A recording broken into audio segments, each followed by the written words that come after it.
All right, are we on? Okay, good, good. Why did freaking OBS change my settings yet again? I don't understand. But anyways, welcome in everybody. Hook here. How's it going? Sorry for the being late. I was eating. So, yeah, that's my excuse. Anyways, welcome on in. It is Halloween. I don't expect a lot of people to be here unless they also have no lives like me, which that's probably the reason why you're here to begin with. Also, speaking of lives, I was just reminded of something.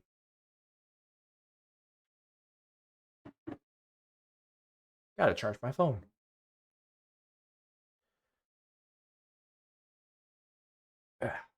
Anyways, my arm is clipped into the thing yet again. I should really put colliders on that. Actually, I do have colliders. They just stick through it for some reason. I don't understand.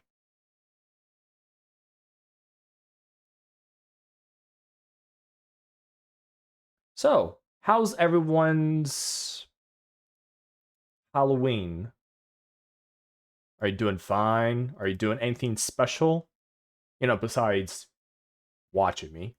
Or maybe you're watching me and doing something special. Hopefully not driving and texting to me.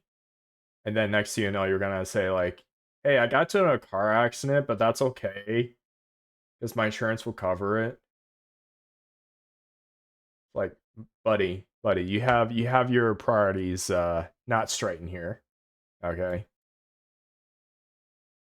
I'm making scenarios, okay? Leave me alone.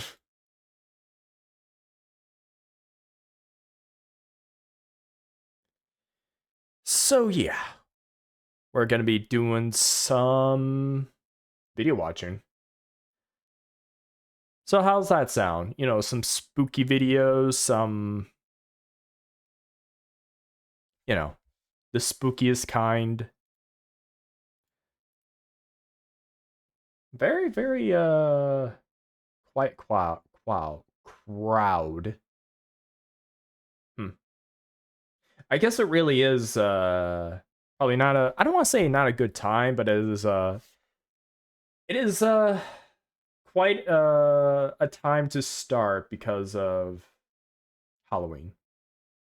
Sorry, I am like running on I don't want to say fumes, but like I'm running on like no healthy foods today. So hopefully tomorrow I will be, most healthy, but for now I'm just not healthy. And you think that that's not great. Actually, yeah, no, I did not have anything healthy today. I should have. But I had pasta. I don't think that's really that much healthy. It's just carbs. Yeah, I guess I had carbs today. Eh, yeah. Okay. So, what are we going to be doing today? Well, we're going to be watching some videos. Some spooky videos. Ghosts, excuse me.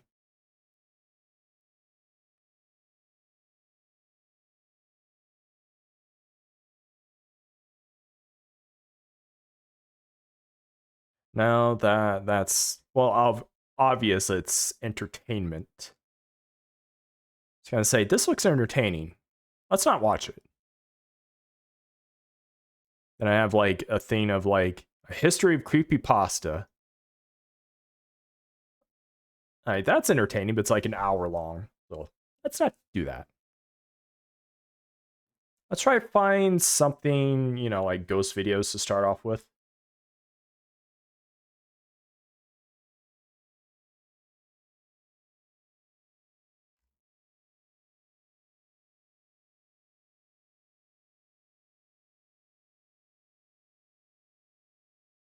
Hmm.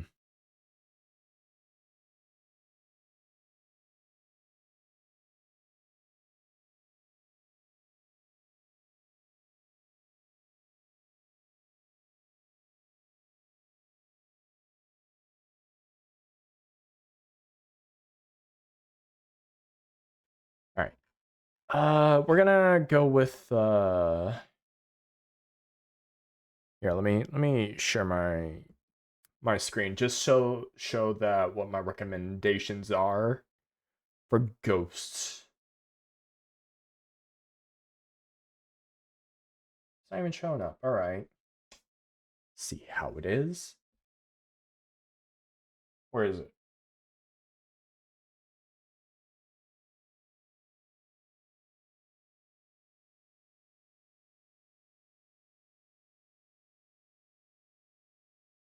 There we go.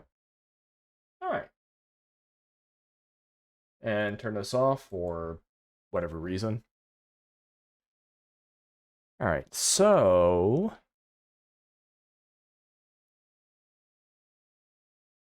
now watch something like this and kind of go from there.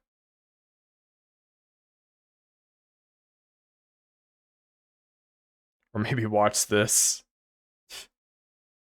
13 creepiest things. But those are highlights, so let's go with this.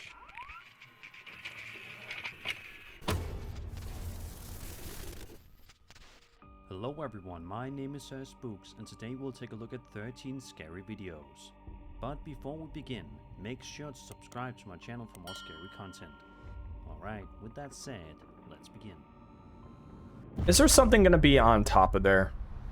I saw a trapdoor on the top. It's not a trapdoor, it's like a cellar Starting off door. today's video, we'll be taking a look at 2 videos that were posted on TikTok Cellar? in March No. of 2025 by a woman named Emily Dell. In the video, Emily explains that she was hearing weird noises at her door and she wanted to see if she could capture them on camera. And sure enough, she did capture something very strange. At first, it's hard to make out what's happening beyond the door, but as Emily moves closer, the sounds become a lot clearer.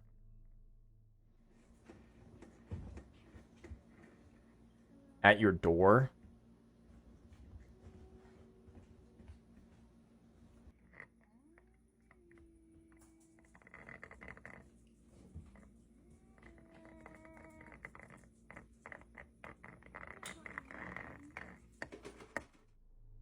It almost sounds like some sort of strange static or crackling noise.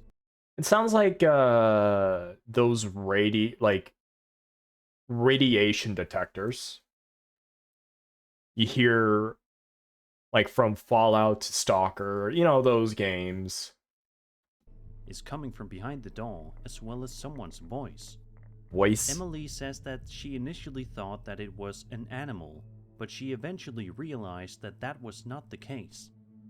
In a second video that Emily uploaded later on, she takes us through a house and shows us that you can't see anyone outside the door, adding even more creepy fuel to the fire. What if they're just in the... Oh, hey there, Renus. What if they're just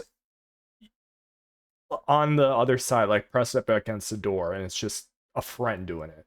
Who knows?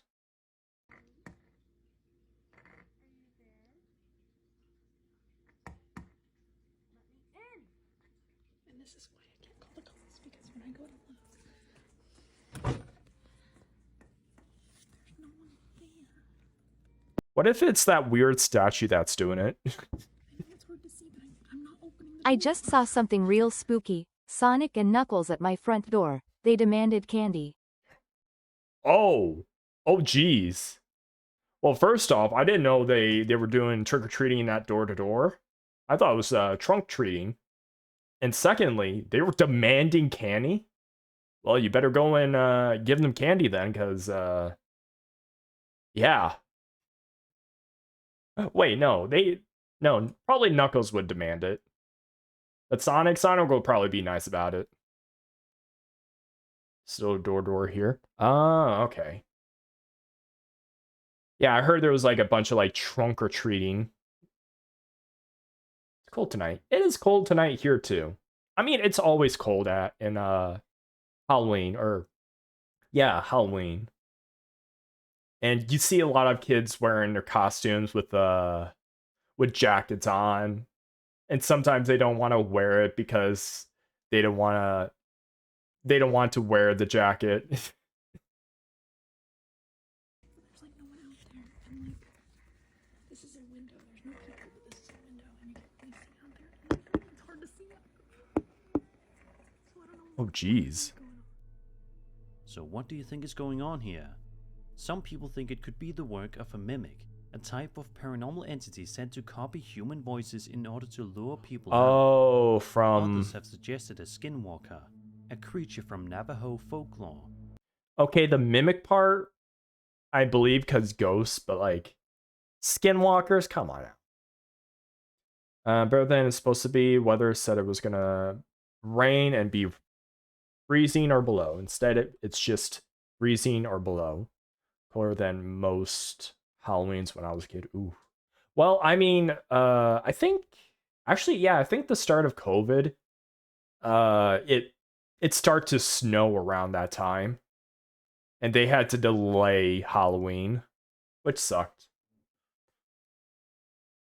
Skinwalkers, that's cryptids. Ugh. I mean, he's always making stuff up about like theories.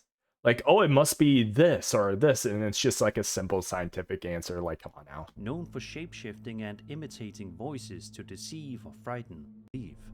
Mimics are more of a modern internet urban legend with little historical background, but they've become popular in creepy story circles because of how eerily real they feel. Yeah. Skinwalkers, on the other hand, come from actual Native American folklore, but their stories are deeply tied to specific cultural and spiritual beliefs. Are you talking about skinwalkers or not deer?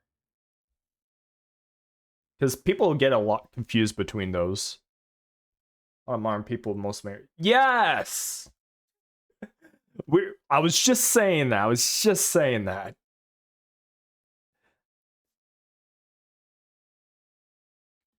So while it's unlikely that Alright. Emily caught on camera is literally a skinwalker, the behavior, strange noises, imitation of voices, something unseen outside, definitely lines up with how these I don't even know entities what's are that on the described. chair. Whatever the case, it's creepy, and Emily clearly experienced something that left her unsettled. Drop your thoughts in the comments, I'd love to hear your take. Well, it's definitely... Oh, it must be like a Christmas or Christmas? Halloween ornament. Decoration.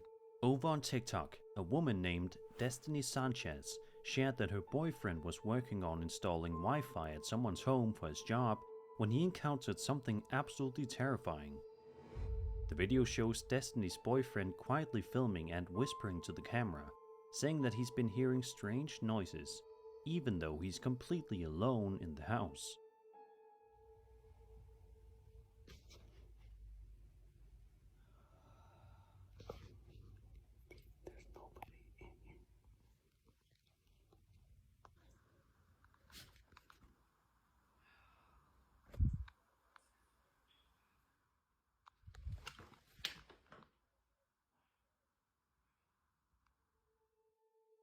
Throughout the video, you can hear occasional breathing and faint whispers that definitely seem to be coming from an unseen presence. Are you sure it's not just him? Something from beyond.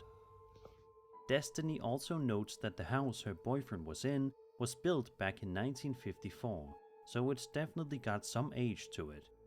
Could it be that he was paid a visit by a past resident, or do you think this is something else entirely? One of the creepiest moments comes when a ghostly voice clearly whispers the word help. What kind of danger is this spirit in, and is it even trying to communicate with him directly? It's hard to say. The whisper is subtle but distinct, and it doesn't sound like any kind of obvious audio glitch or interference.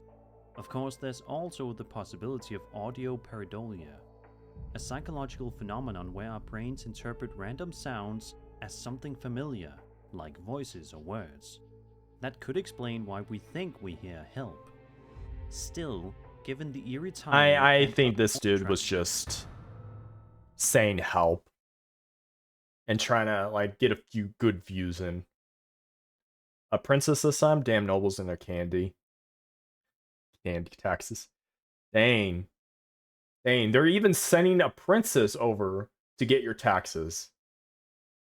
It's hard to say no when you know, nobility comes knocking at your front door. Over on the Paranormal Video subreddit, a user known as Heron shared a chilling video captured on security camera.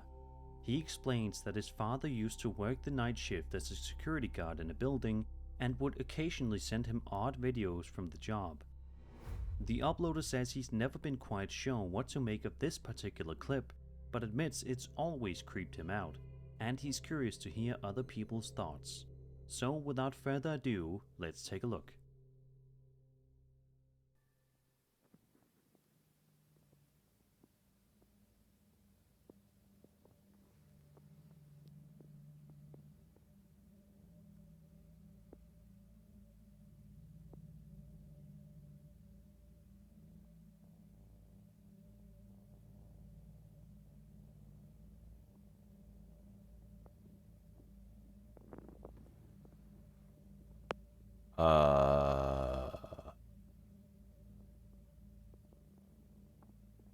I'm not sure how to explain that. Did you catch it? If Did you catch it? It's on screen. Like, could you put a circle around that, please? I don't think I caught it. Can we have arrows? Can we have like written text saying on top right corner? Can we get that, please? At the corner of the screen, you'll notice what appears to be a ghostly figure just standing still, barely moving. Did you see it? Did I see it? Did I see it? What? I don't see it. Please put down the necessary circles and arrows. It's like that one meme of like Never Living in Detroit, and it just has a picture of like a dash cam of a triceratops in the middle of the road, just viewing its sides. Like, did you, and put a red circle around it? Doesn't vanish, it just lurks. The uploader mentions that he's always thought it looked like a woman, though we can't say for How do sure. you know Woman what or gender not, it is? There's clearly something there, and it's unsettling how still and human-shaped it is. At one point, it even looks like the figure sways slightly, as if shifting its weight or breathing. That small movement is what makes it feel a little too real to be a trick of the light. Of course, some viewers have suggested that it could be a bug on the camera lens, and while that's always a possibility with older security footage, the swaying movement makes that explanation booze? feel a little less Okay, convincing, come on now. especially since the rest of the shot remains stable. Is it a trick of the light, a lens anomaly, or did this camera genuinely catch something unexplainable lurking in the corner of that building? Unfortunately, we don't even know where this was filmed, though the space looks like an office or maybe even a hotel, so who knows? Maybe one of us will unknowingly end up there one day, only to get a closer look at whatever this thing was.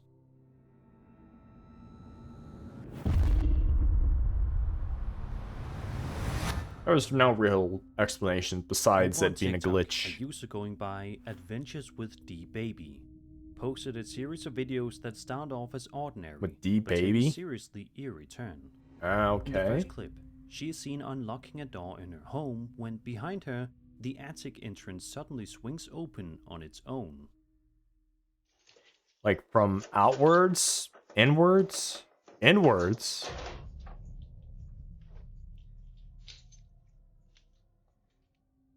She was She hears it nonchalant creak about and turns that. around quickly, but surprisingly, she doesn't seem too alarmed. In fact, she barely reacts, simply moving on to enter the room like nothing happened. That calm reaction actually makes the situation feel even weirder somehow. In the second and third videos, her landlord comes by to help investigate. Together, they open the attic and take a look inside. They don't find anyone up there at the time, but something about the scene feels off. For one, there are several small holes in the attic boards, holes that the woman claims definitely weren't there before. But more disturbingly, in the final moments of the last video, you can clearly see a blanket and a pillow tucked away in the attic space, as if someone had been sleeping up there. Yep. Yep, I had a feeling someone was living up there. It's quite common how people can just live in someone's house and not even know. You hear that bump in the night? This isn't ghosts, sir. That changes the tone of everything. While paranormal activity is one theory, this might point to something even scarier. The possibility that Humans. someone was secretly living in the attic. Naturally, there are mundane explanations for things like attic doors opening, drafts, weak hinges, shifting Yeah, but there's a temperatures, blanket and pillow in there. There's obviously someone living in there. but when you pair that with bedding in the attic and unexplained damage, the situation becomes a lot harder to brush off. This video is only a few months old, so hopefully we'll get an update soon. In the meantime, maybe give your attic a second look, because you never really know who or what might be up there. And here's a question. If they're coming through that attic door, were they caught on camera before? Or maybe they were going from another entrance, because obviously they need to come in now. So they might be coming from a different way. I don't know.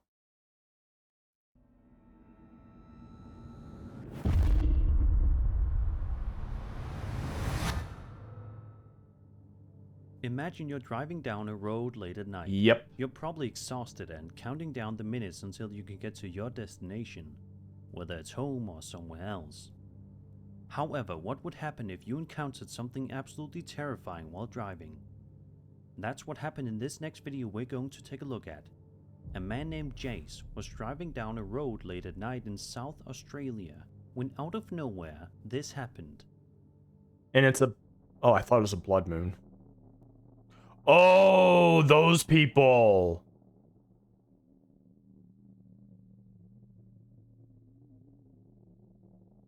Dude, run. We encountered something Over on the side of terrifying the while road. investigating. A person without money. No. That's illegal. Also, speaking of The vehicle illegal, can be seen parked with the driver's side door open, while three individuals appear to be rummaging through the trunk, seemingly searching for something. While this is going on, another individual walks into the road toward Jace, arms outstretched, seemingly trying to get him to stop. He's holding a beer bottle and what looks like a frying pan or something similar. honestly, if this kind of thing happened and it was in the middle of the night and there was like a bunch of people, I would have floored it. Well, not floored it. Like, I would have, like, if he's trying to block me off, I don't know who else is on the side of the roads. I'm choosing me over someone in the... So that's the passenger side, unless this flipped. It's not NA. Well, still.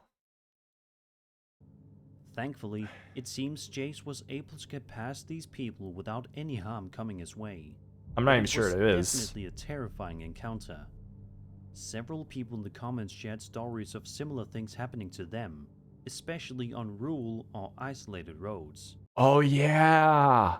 So, if you see planks of wood with nails on the middle of the road, turn around. Do not get out of your car.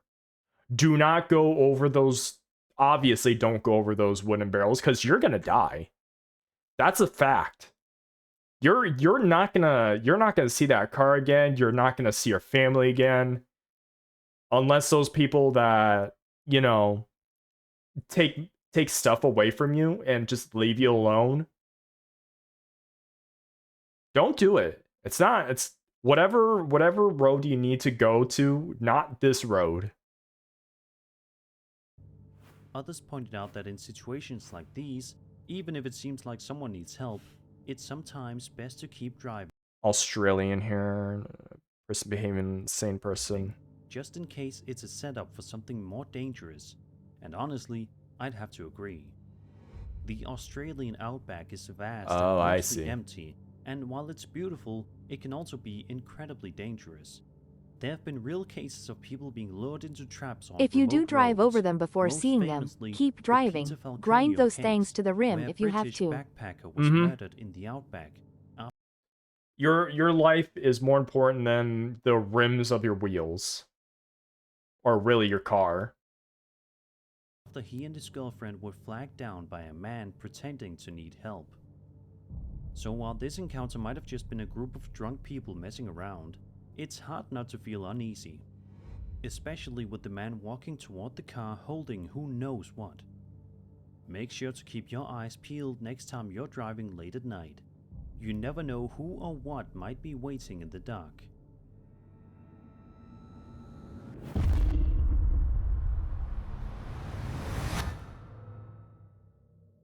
A man named Chase Beckstead posted a video to his TikTok account in March of 2025, saying that he and his wife were staying at her grandfather's house, a home where he... Honestly, it could just be a drunk person for all you know. Like, they pulled over the side of the road because they kept puking. And this dude is just being crazy. Who knows? But I don't want to risk that. I don't think anybody would want to risk that. He had recently passed away. While they were trying to settle in for the night, they kept hearing the bedroom door trying to open, which understandably freaked them out. So they pulled out their phone and started recording the incident for us to see. We were just going to bed and we're not.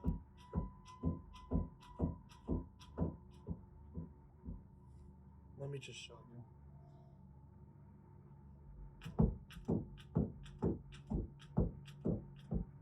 Like, we literally had to put the bag up against the door because we're not sure.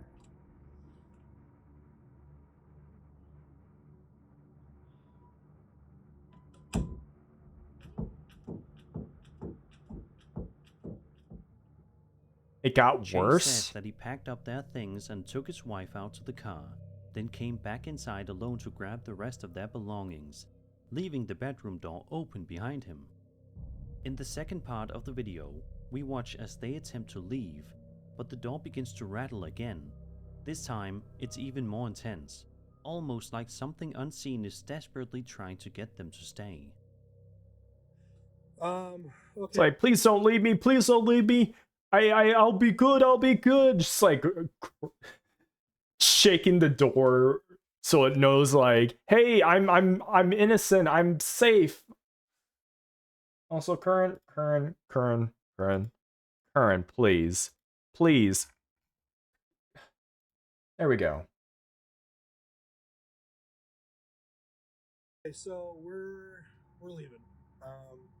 We got all of our stuff packed. Oh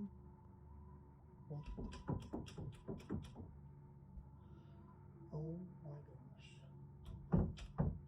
Okay. Yeah, we're out here. Is it possible that this is the spirit of Chase's wife's grandfather? Maybe he wasn't ready to let go yet, or perhaps he simply wanted Meanwhile, their the company in ghost of a home he lonely once cat or lived in. dog, just trying to get in the room every 3 seconds. You know what? That makes sense, especially for a cat. They want to come in and then out and then decide, you know what? I want to come in. It's also worth noting that while doors can move due to drafts or old hinges, the timing and persistence in this clip feels a little too deliberate to write off entirely. Especially considering that they were already on edge and the door had been left open beforehand.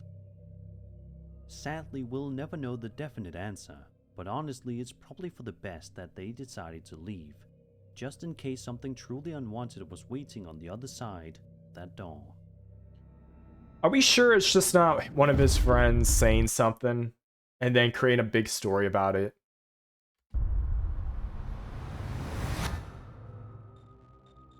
TikTok user Cher Lucero posted the following video while filming inside a house to show her husband, who she says absolutely hates house hunting. At the time of the recording, Cher Lucero says she was alone in the house with her estate agent. Take a look at this moment right here and see if you catch anything strange. To that bathroom. Think there's a ghost in here?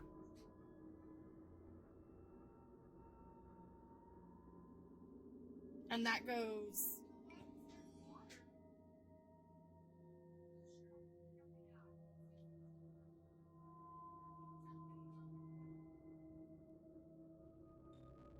If you look closely, you can make out what seems to be a ghostly head briefly peeking into the room before vanishing without a trace. What if they just you know, ducked over, or excuse me, walked down and quickly ducked. I'm trying to do this with my hands and you can't see anything. And quickly ducked under the camera so that the camera doesn't spot them. And then they would be under the camera.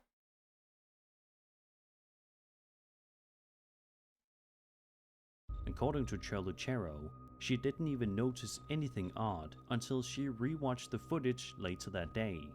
Wait, what? And here's where things odd until she rewatched Screen the was a gap? footage later that day. Oh, I see. And here's where things get even weirder. It wasn't her estate agent. You can actually hear the agent's voice coming from another part of the house at the exact time this figure appears. And that goes. So naturally the big question is, who or what was it? Now, skeptics might point out that the figure does clearly resemble a woman, which could suggest a third person was somehow present. But according to Choluchero, the only people in the house were herself and the estate agent, and we can hear the agent speaking from another room at the exact moment this figure appears. You know what? Yeah, that would make better sense, because I was thinking they would have to make noise, right? Like, not necessarily. If the door is quiet enough. Could it have been someone else who quickly stepped into view and left through the door with incredibly precise timing? Yes. It's technically possible, but highly unlikely, given how calm and empty the house appears otherwise. When you consider all of that, it really makes you wonder what was actually caught on camera. Scary places? Wait, what? Oh boy, you guys are gonna go out and look for stuff? Or are you gonna cover creepy locations?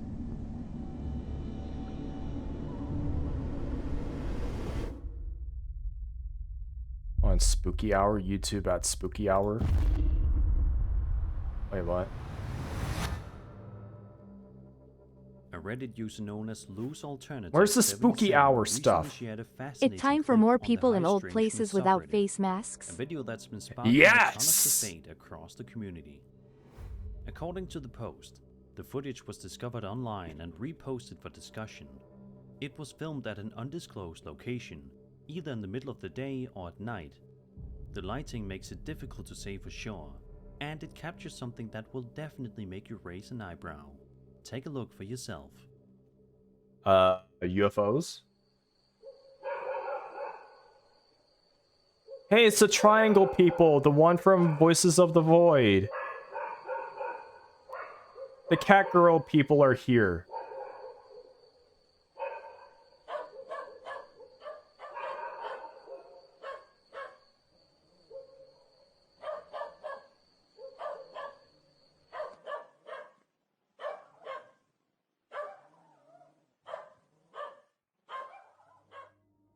In the video, a do tell. UFO-like object can be seen floating in the air.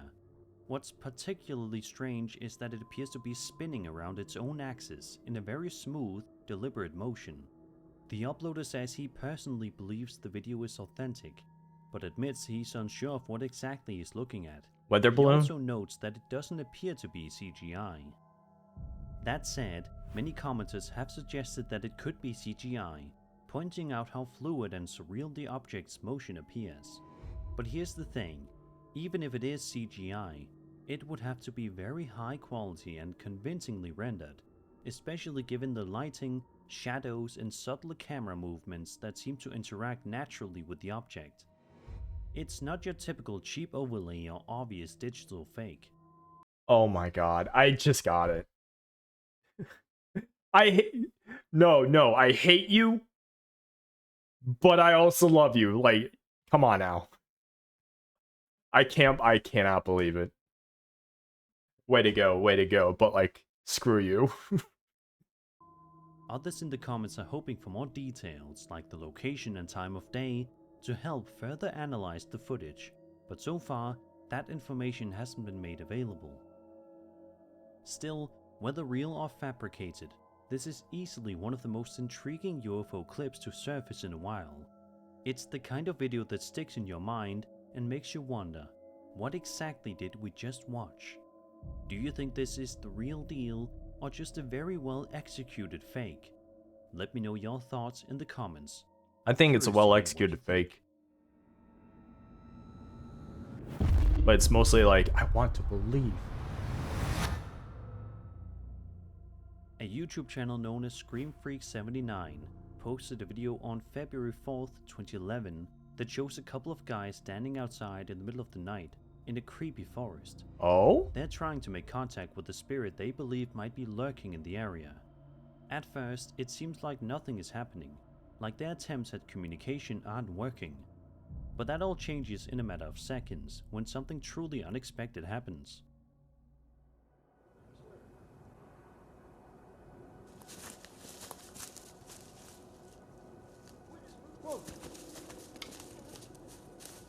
Are you sure it's not one of their friends? Out of nowhere, the two men are startled after noticing something in the distance.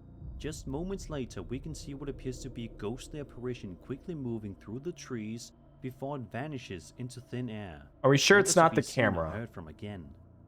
The figure's movement is fast and eerily smooth, and it definitely stands out against Huh. the surrounding darkness. What the heck?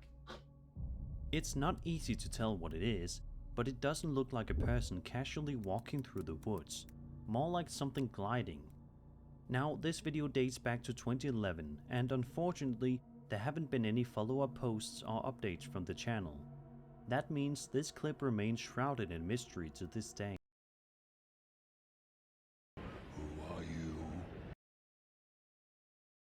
Why is it not working? Is it working? Hold on, what?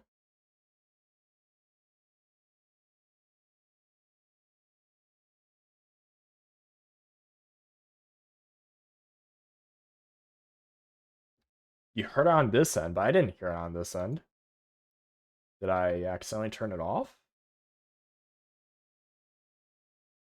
Oh my god, is it really doing this to me now? It happened with Curran, and now it's happening with me. Alright, whatever. I'll have to fix it later. Some viewers believe this was a legitimate paranormal encounter. Others have suggested it could have been a prank, a person dressed in white moving quickly through the trees, or even a camera artifact or low-resolution trick of the light. But if it was faked, it's worth noting how convincingly eerie it still looks over a decade later, especially with the timing of the reactions and the setting. It feels authentic, whether or not it is. So what do you think? Did these two amateur ghost hunters actually manage to film a spirit in the woods that night, or was it something else entirely? It's... Let me know your theories in the comments. You can count the pixels in this video. This is not a person. Or, this is a person, not a ghost. Paranormal Encounters subreddit, a Reddit user known as Hard Lethal posted a video to the Paranormal Heart Encounters subreddit Lethal? a couple of weeks ago, and it's been getting a lot of attention ever since. According to the post, the uploader originally thought this video had been lost, but ended up finding it buried in a message thread with his boss, who was actually the one who filmed it. The footage was taken in an old warehouse, which the uploader says dates back to the 1960s. He adds that while they ran a business out of that location for a while, they constantly experienced strange, unexplained events, this being one of the most chilling. Let's take a look at what he's talking about. The most chilling thing ever. What's he talking about? The doors closing shut? If you focus on the video around the 22-second mark, you'll notice something subtle but unsettling. A shadow-like figure moves to the right, then seems to turn back and close the door. It's not the easiest thing to catch on the first viewing, but if you rewind and time it right, you'll definitely see the movement. Are you sure it's not there, just and it Photoshop? doesn't look like it's being cast by anything visible in the scene. In the comments, the uploader explains, quote, "A shadow should not even be able to appear in that corner of the room. There was nothing to cast it. We even let the front door open to let the wind blow and see if we could recreate the video, but nothing could explain it." End quote. Some viewers have speculated that it could be a trick of light or even an insect on the camera lens. But if you watch closely, the way the That is not an insect on a camera lens. I've seen an insect on a camera lens. That is not an insect. shadow moves and the fact that it seemingly interacts with the door makes those explanations feel less likely. If it was faked, it was done very subtly and convincingly. It's the kind of video that doesn't hit you right away, but once you see it, you can't unsee it. And that might be the creepiest part. So if you're watching this before bed, well, sweet dreams. It might just be the trick of the light, honestly. This piece of home security camera footage was filmed on March 7th, 2025, and was posted to the TikTok account of a woman named Brandy Warren. At first glance, everything in the video looks calm, just a regular quiet night in the house. Brandy is likely asleep, given how late it is, and nothing Likely asleep, but there's light underneath the door. seems out of place. But in just a matter of seconds, this ordinary footage takes a serious turn into nightmare territory. Oh. What the heck? Is that a kid? First, you can see a light suddenly turn on in another room, which quickly gets the attention of the family dog. That alone is unsettling, but then things get even stranger. A pale face appears briefly in the doorway, peeking out from behind the edge. Moments later, a small shadowy figure, a shadow person, can be seen standing in the doorway before vanishing completely. Brandy says her husband initially thought their daughter had gotten up and was playing with the lights or wandering around, but she swore that she hadn't moved from bed. When they watched the video back, both were completely terrified, and understandably so. Now, some commenters have suggested this could be a trick of lighting or perhaps even a glitch in the camera, but if it is, it's an especially well-timed one. I think it's actually their kid. And the kid doesn't want to get in trouble, so she lied. The synchronized movement of the light, the face, the dog reacting, and the shadow figure's brief appearance all seem too perfectly aligned to dismiss outright. And plus, cameras can lie to you, especially with them being low quality. So what exactly was going on here? Who or what was that shadow figure? Was it trying to frighten the family, or was it simply passing through, leaving behind only questions? We'll probably never know the full truth, but whatever it was, it clearly left a lasting impression on the people who experienced it. And now on us too. Yep.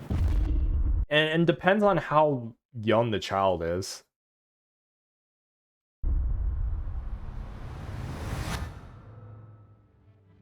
Reddit user Uppers Downers posted a video to the Paranormal Video subreddit about 3 years ago, showcasing footage captured by a home security camera positioned near their front driveway in the middle of the night. At first, the footage shows nothing unusual, just a quiet, uneventful night on the uploader street. But things quickly take a turn for the weird.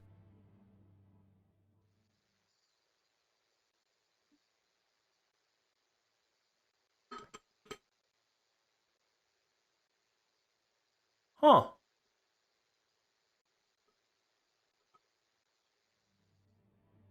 We see the uploader's cat, Gus, walk into frame, and it's here where things get really bizarre. Out of nowhere, Gus can be seen scaling the side of a nearby house in a matter of seconds, and the way he does it doesn't quite look natural. Why does this remind me of an AI video? It looks like something an AI would conjure up. I don't remember doing it, but apparently I would tell my parents it was the other me when I was really little. Okay. Yeah. Yeah, kids just don't want to get in trouble, so they lie. It's not just fast, It's unnervingly fast, almost as if the footage is glitched or manipulated. And if you take a closer look at the trees just off to the side, you might notice something even stranger. There appears to be something up there, possibly a figure or shape, that briefly flickers and disappears from view. The uploader admits that after seeing the footage, they were left feeling creeped out by their own cat, and were hoping someone could offer a logical explanation. But as far as the thread goes, no clear answer was ever found. Some people in the comments joked about Gus being possessed or a shapeshifter. Others suggested it might be a glitch in the camera's motion or exposure settings. It could be a glitch. This looks like AI, considering this is like what, 2023?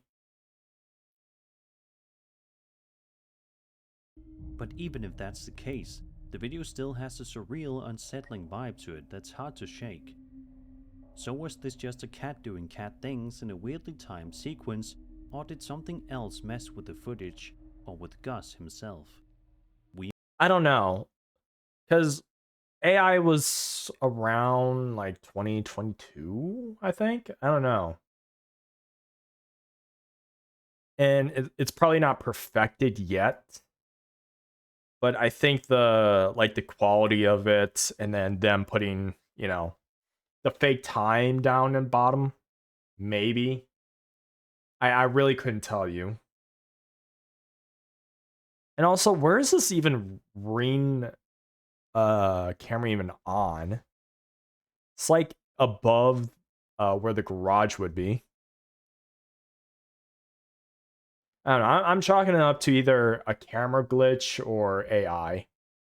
We may never know, but here's hoping the uploader and Gus made peace, and that the little guy is just a bit odd, not otherworldly. Oh, cats are always odd.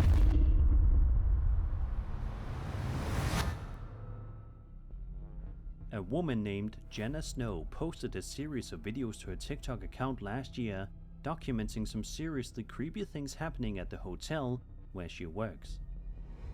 In the clips, we watch as Jenna films security camera footage that seems to capture a ghost apparition appearing inside the hotel. Her boss also chimes in, offering a theory about what might be going on, and honestly, it only adds to the unsettling vibe. Thank you for a care package. They said it's not the hotel that's haunted, it's the graveyard. Oh. So this service road here where Danny and I used to park, that's the old Stony Plain Road. Do you really think they, when they dug up all the bodies here, that was a good one, moved them over to the graveyard? They dug up the bodies and what?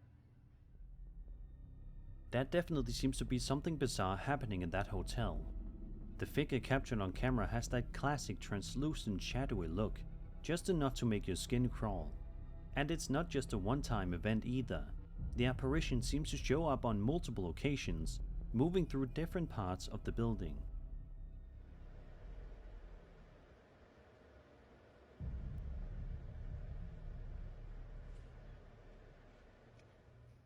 Hey Noel! What's up? Oh yeah, I see it again. Yeah, let's try and sit in the chair. Sometimes he'll stay there for a minute. He is. How do you know this? Well, because Danny and I caught him earlier when Danny was in the games room locking up. What's frustrating is that we don't know the name of the hotel, so there's no way to dig deeper or look into its history. I'm trying to If it look is at the haunted, clock There's a whole backstory we're missing out on. to see if it's moving around the way it's supposed to. 5:25 a.m. Well, this is a recording. I'm trying to see if it like matches. I don't know. Is that we don't know the name of the hotel, so there's no way to dig deeper or look into its history. If it is haunted, there's a whole backstory we're missing out on, and possibly other encounters no one's posted yet.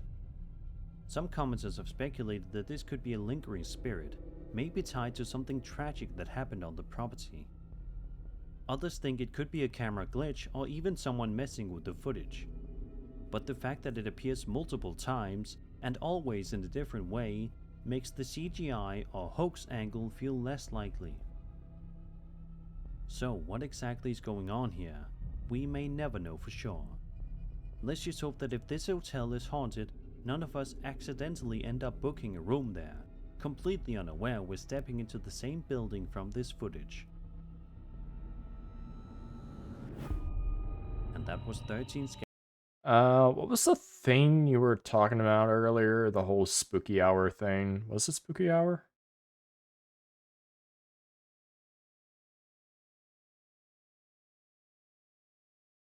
Yeah, spooky hour. What's the spooky hour you're talking about?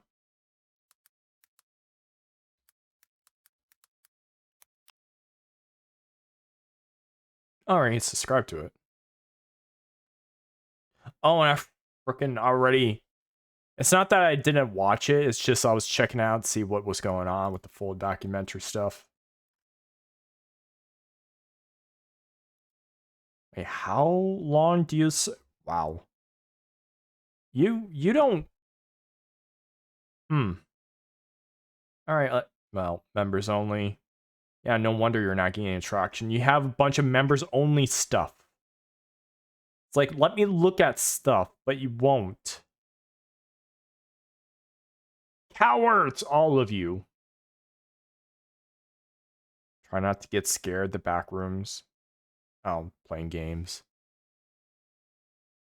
Well, I don't really care. Let's see.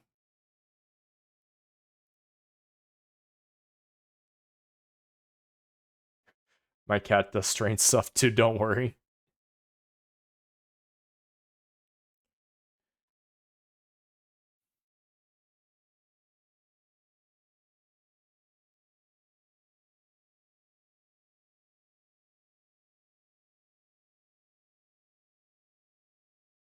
Scariest real videos ever.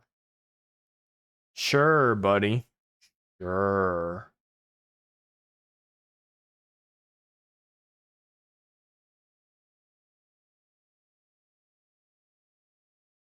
Man, I'm getting really bored of the whole ghost hunting stuff. But like, if I go through real life stuff, then it's just too much. Because I don't want to say it's scary, but it's like tragic. I don't know, I need a nice in between. Maybe ghost stories. I don't know. What's the recommendations on here say? Six most disturbing abandoned building encounters with security. With security? Security's not gonna do anything to you. Jump scare. What is jump scares?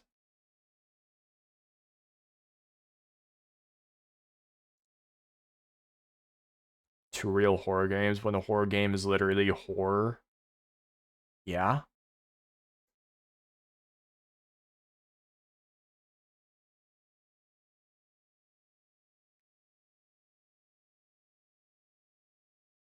Made 100 million, lost 10 million. Okay.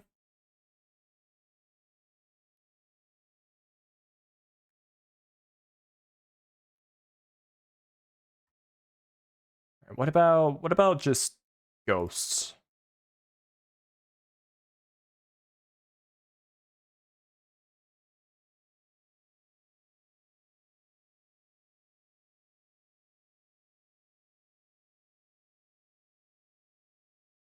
And we have so much with Sir Spooks.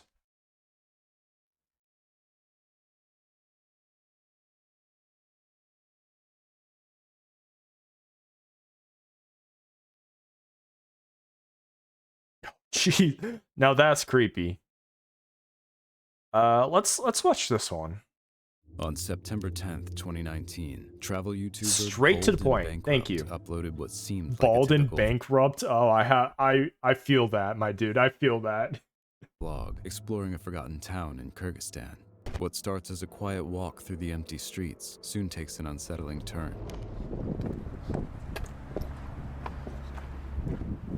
Whoa, blin! Я боюсь! Черт! О, блин! Man, you scared me. No, I think I might get out of here. Okay. Yeah, there's squatters here. That dude's just minding his own business. You just scared him. Well, you probably scared each other.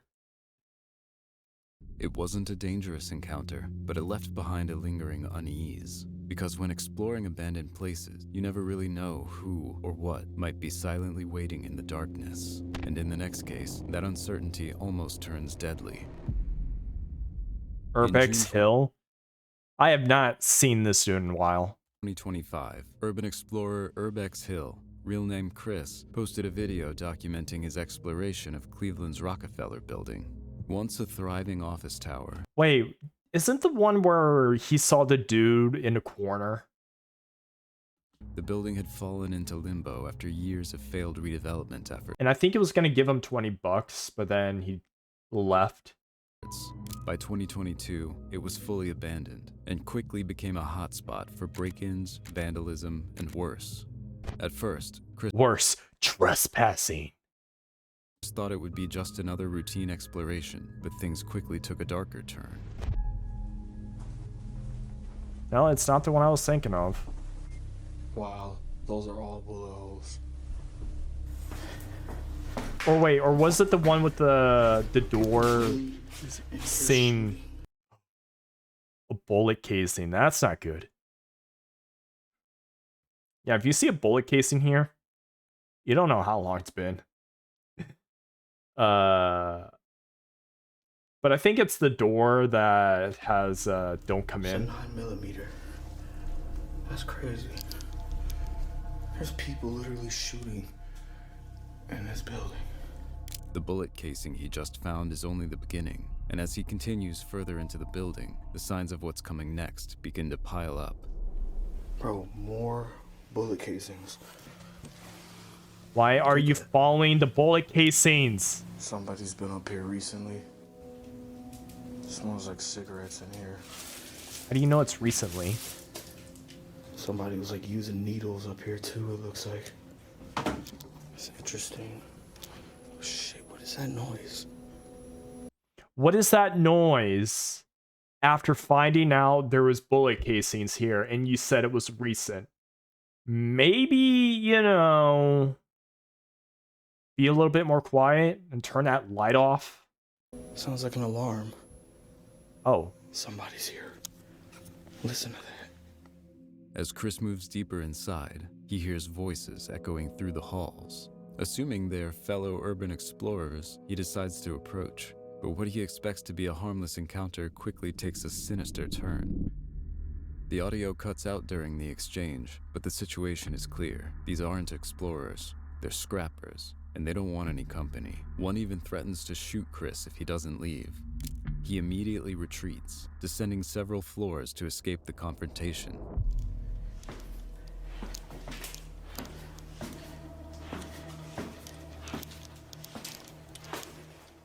For a brief moment, things seem calm again, but just as Chris starts to feel safe, he hears voices behind him, getting closer and closer.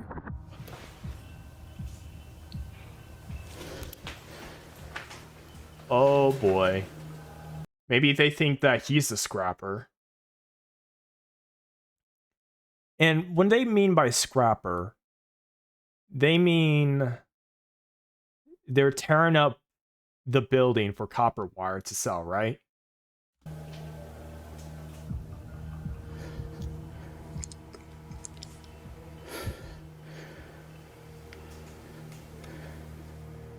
Chris doesn't realize it yet, but what started as a casual exploration is about to become a fight for survival.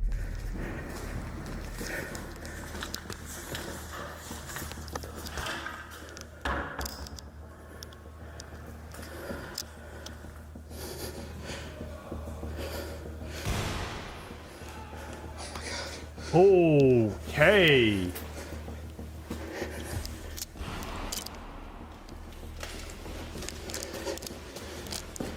Yeah, that's a sign to GTFO. Fearing for his life, Chris rushes through the dark halls, desperately searching for a way out, knowing the scrappers aren't far behind. Finally, after tense moments navigating the darkness, he spots an exit. He spots the exit. Does not open from the side. And leaves the building. But this was far from the only chilling encounter Chris had experienced while exploring abandoned buildings. Back in June 2022, Chris visited another eerie Cleveland location, the Westinghouse factory. Shut down in the 1970s, it's spent decades falling apart until what's left feels more haunted than abandoned. And on that day, what Chris found inside would leave Oh, viewers was this the one with the questioning what corner? or who could have been watching him the whole Oh. time. Oh, I saw that one. I saw this one. So why am I... There we go. Alright, y'all, let's do this.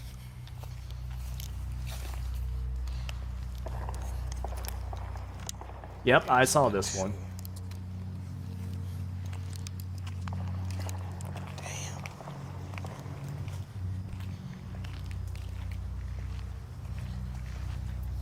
Maybe not go inside when there's gunshots. Immediately upon stepping inside, Chris senses something is off. Graffiti covers the walls, trash lies scattered across the floors, and there's even a dirty mattress, proof that someone has been living here. The factory is like a maze. With every turn, Chris feels less certain he's alone, and soon, he stumbles directly into something deeply unsettling. Yep, this one's it. This was the one I was talking about earlier.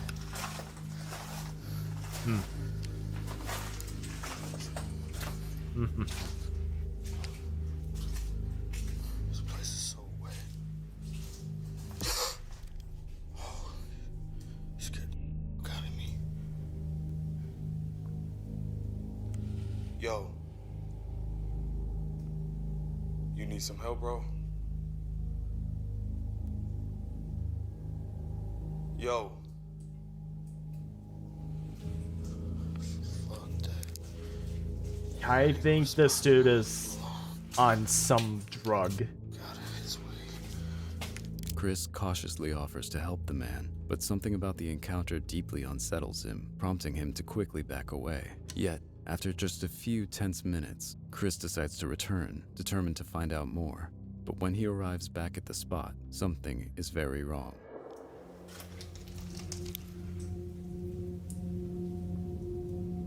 Yo. Yo. Leave. Hey, I got some money for you. Oh, shit, he's not there. And he's not responding. The man is gone, but Chris had only stepped away for a few minutes, which means he must still be close by. I bet you he's in that room. How does someone navigate in the pitch blackness? Here we go, y'all. He's gotta be in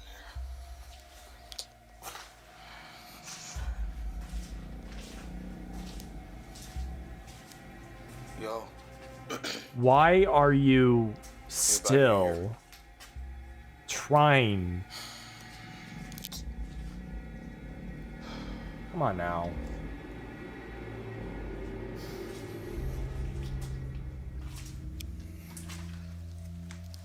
Where the fuck did he go? Chris keeps moving cautiously through the building, unaware he's about to come within feet of the man he's been looking for.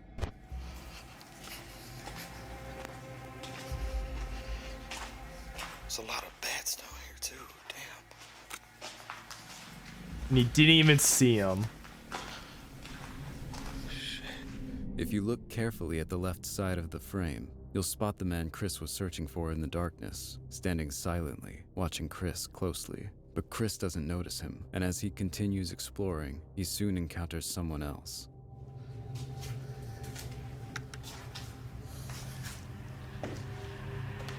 Oh shit. Y'all look.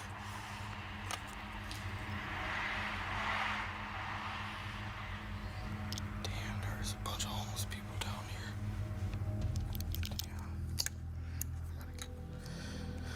Yeah, I'm gonna get out of here. Yeah, you should have done There's that. a large hole in one of the walls, and through it, Chris can see someone pacing back and forth. It's likely the same entrance others use to come and go unnoticed. Feeling unsettled, Chris decides it's time to leave. He starts making his way back, and not long after exits the factory, with the video ending there.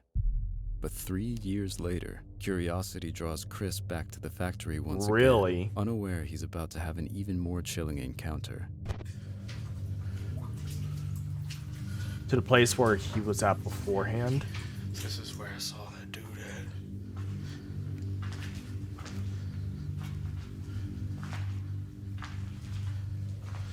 This is where that homeless dude was standing.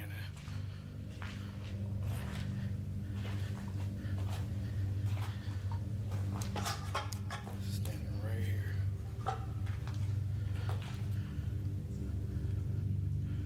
Probably came from those stairs. Right there. Within minutes of returning, he finds himself standing exactly where the mysterious man had once stood, silently watching him.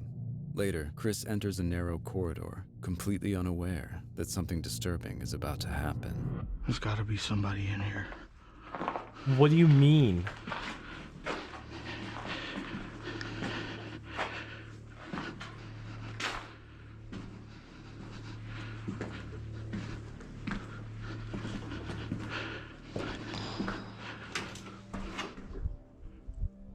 Yeah, I'm out of here.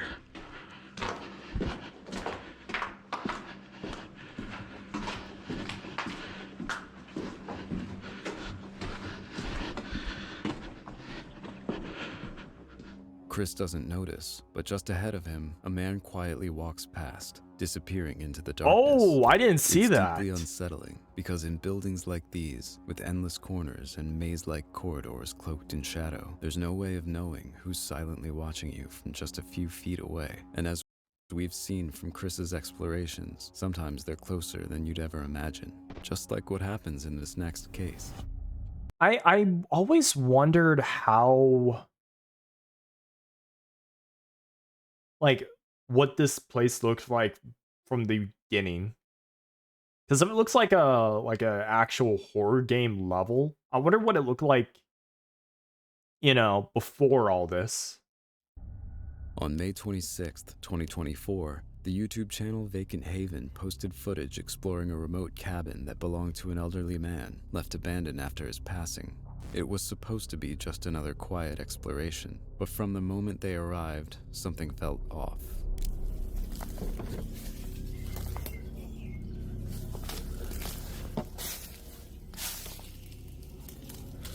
There's like a house there. It looks all overgrown. Outside, That's a lot of rusting cars. vehicles, including a forgotten classic car, sit scattered across the yard, slowly reclaimed by nature. There's a freaking what is that car?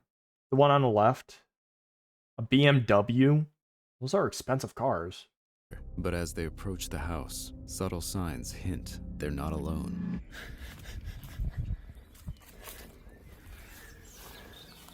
He's got to do it.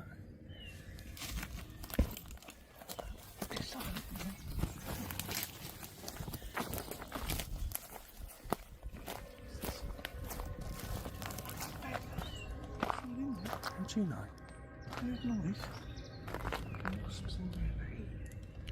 This is like a horror film, mate. Like a horror film. Reminds me, well, it exactly reminds me of Resident Evil 7. 7? Or is it 8? Yeah, 7. Where those ghost hunter guys go into the house.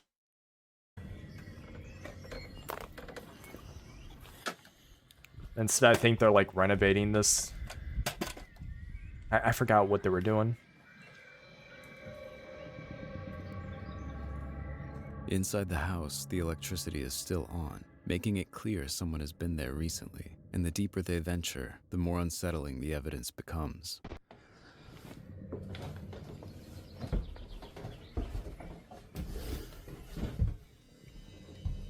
Oh yeah.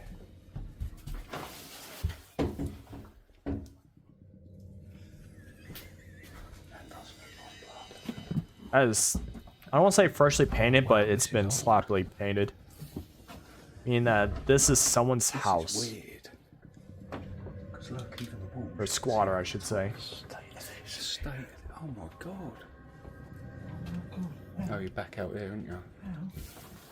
Yeah, well, this was where the blood was, look. That was paint where I painted the doors. So someone might have been staying there. Security or something. Fresh suitcases sit openly in the rooms. Someone isn't just visiting, someone is actively living here. And just moments later, their fears are confirmed when a strange car suddenly pulls up outside. This comes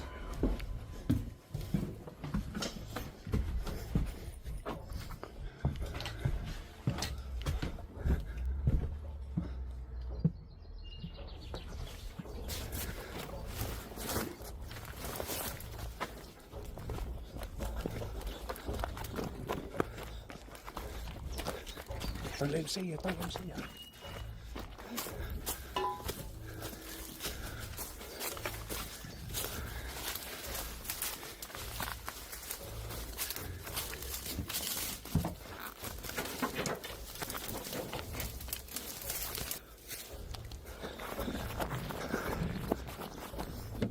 Get the door open. Door open quick. They immediately rush back to their vehicle, filming the man who arrived as he watches from afar while they drive away. To this day, no one knows who the man was, or what might have happened if they'd stayed even a minute longer. In July 2023, YouTuber Little Shameless Viking posted a video documenting his exploration of an abandoned hotel in... Sorry for not talking. I'm just like grossly just over the like this video. It's just like it has captured my moment. Rio de Janeiro. Or captured my gaze. With his friend. What begins as an intriguing adventure quickly spirals into a dangerous and potentially life-threatening encounter. Right, we are starting to get more near to the abandoned hotel. We've been walking 2 last kilometers uphill. Maybe you should stop drinking the monster and you won't be out of breath. No entry, no entering. Not sure if this was written by the owner or written by some local gang who have taken this for their base. No idea. Does that say no I think entry? we can go around. At first, the hotel seems impossible to enter, completely sealed off by fences and coils of barbed wire. Wow. Determined, they eventually find a secluded wall they can climb over. Little do they know, what awaits them on the other side of this wall could turn deadly. And here we are. We did it. Great. It will be interesting how we get back down. Interesting how you get back down. There's a guard. I saw someone walking there. So we have to go this way? Yeah. If we go that way, we're definitely gonna get seen. And I hope he didn't see us. He saw us, right? I'm not sure if he saw us. But yeah, now he's there. Now he's there and I think he's looking this way. Probably did see you. Alright. There's another car right there. Hola. Ah, no es posible. Ah, póntala, regresa. No possible. Could you ask if it's possible to pay? Can we pay? Moments after entering, they're confronted by several men. It's immediately clear they're not welcome, and if they don't leave quickly, things could escalate violently. Okay. Okay, no problem. Yeah, they definitely were not guards. Let's get the hell out of here. They definitely were not guards. And it was, they were quick to actually spot them though. So they might have actually cameras all around that place. Illegal squatters. Because they had some hoods on and the other guy even had a gun. Based on the men's behavior, Shameless Viking and his friend... Oh, you know what? There could probably be some sort of like drug activity happen over there. realized these aren't security guards. Instead, they suspect they've stumbled upon gang members using Yep. the hotel as a hideout. What did they say? Go back, motherfucker. Go back. Can we pay at least? Go back, motherfucker. And the dog was.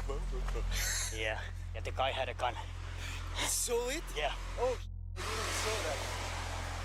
Yeah, the guy who started yelling at in the end And they were cover face. Yeah, they definitely were not guards. They were just some illegal squatters or something. They tried to ask Gang about, members. if he can pay to get in, but when he freaking pulls the gun out, at that point, there's no negotiation. They quickly retreat, leaving viewers to wonder just how close they'd come to a truly dangerous encounter, and what might have happened if they'd stayed even a moment longer. I'm always wondered about that. In December 2016, the YouTube channel The Proper People Extras uploaded a video exploring an abandoned insane asylum in the middle of the night. When they first arrive, the building is completely overgrown, covered in graffiti and visibly decaying, but things only get worse once they step inside. In we go. Into hell.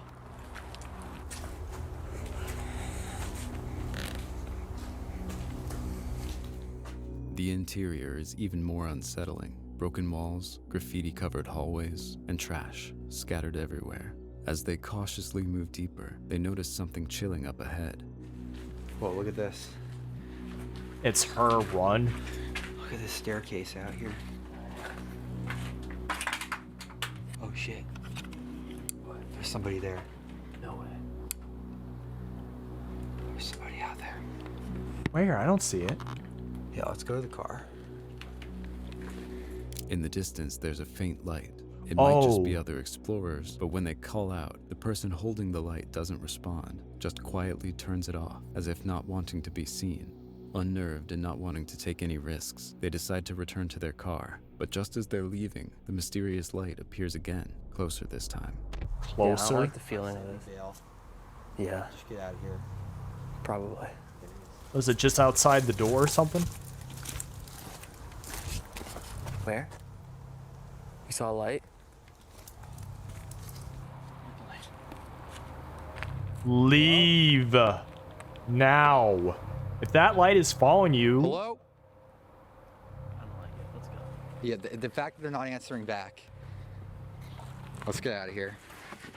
Not sticking around to find out who or what is approaching, they quickly get into the car and drive away. To this day, no one knows who was holding that light or why they didn't want to be seen. oh, jeez. Weird places and games. Or a mockumentary. I've been seeing this around. Disturbing abandoned encounters like caught on camera. Thanks, Nocturne. Your content is actually good. Why am I getting member stuff? I'm not a member. Leave.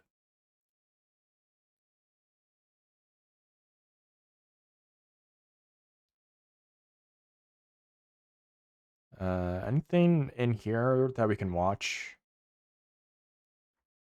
Police encounters no one can explain. Fear Factory, Dashcam videos, she's dead. Jeez, I don't want to watch that.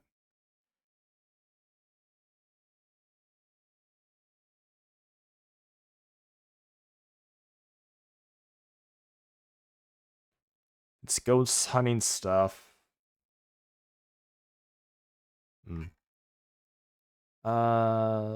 Let's go to my playlist real quick. Where is it? Do we have any? Oh yeah, I meant to watch this one. Maybe? I think so.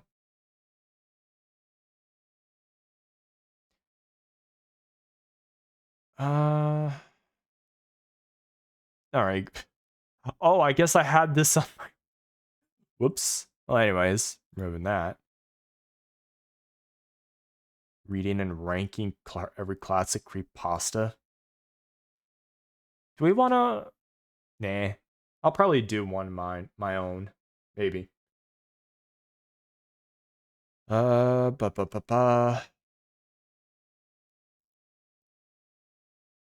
what? Oh, I see.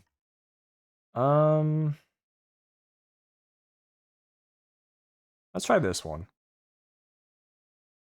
Tour, with the vaults below the South Bridge being one of the most popular excursions. for tourists with a taste of the darker side of history. But as you move from room to room, listening to stories of the past and, of course, tales of the previous ghostly encounters from tour groups that came before you, those accounts might start to feel increasingly real. And then suddenly, you're not just a visitor who's on a tour down in the Edinburgh Vaults, but you could very well become the frightened witness of a paranormal encounter, seeing something so terrifying, so unexplainable, that the tour guide will include your story in their repertoire to chill the spines of future groups.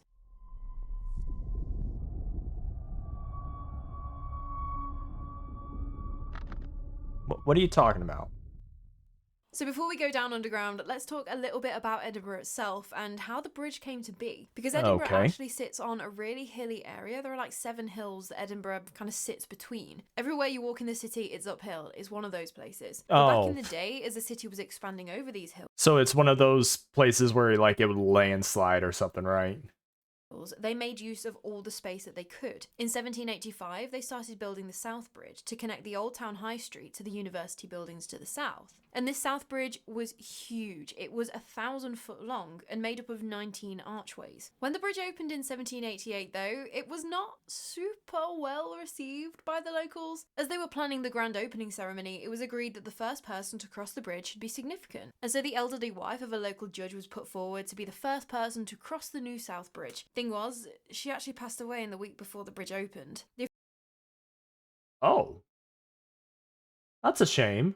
Officials couldn't go back on their word though. Contracts had been signed, hands had been shaken, a promise was a promise, and this lady was the first person to use the bridge. Just in a coffin in the back of a horse-drawn hearse. Naturally, everyone then thought, absolutely 100%, you've just cursed that bridge, and so loads of locals refused to use it for several years. Time passed on though, Edinburgh continued to grow, and they still needed more space, and eventually buildings were cropping up either side of the bridge, effectively blocking off most of those 19 archways. So basically forcing people to use that bridge. And that in itself, well, that presented an opportunity. They had all this space under the bridge, which was now completely enclosed by the bridge itself, and then the buildings either side of it. So in those archways, they put in floors and ceilings and created about 120 vaults. And so this is where the kind of misconception, kind of half-truth came about that Edinburgh had an underground city. It wasn't a thriving metropolis of mole people living underground. It was spaces like this, which, before they had been enclosed, were above ground. But now so they kept people, So they kept people underground to use. So it's like a subway system. Now, it's basically a subway system. Just like how people, like 100 years in the future, where like look at New York and say, "Huh, so this is a metropolis of underground people. Look at all those tunnels."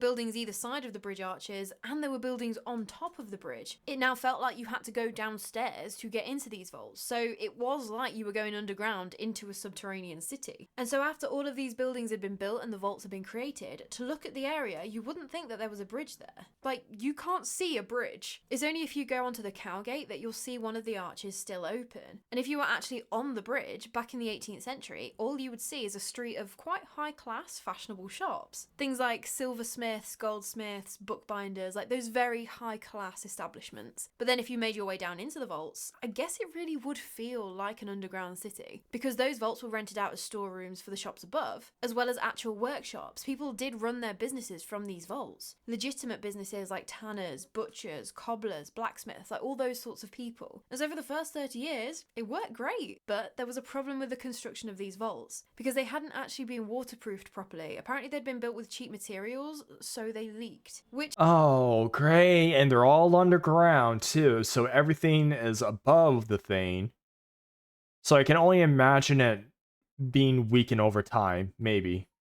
With the amount it rains in Edinburgh is not ideal. But I'm not just talking about seeping in a little bit of rainwater. Oh no. Because I talked about it a little when we covered Mary King's Close, which is another now underground area of the city. This was not the cleanest of places. Obviously you're using horses as your main mode of transport at the time, so you've got horse poop on the streets. I was just thinking that.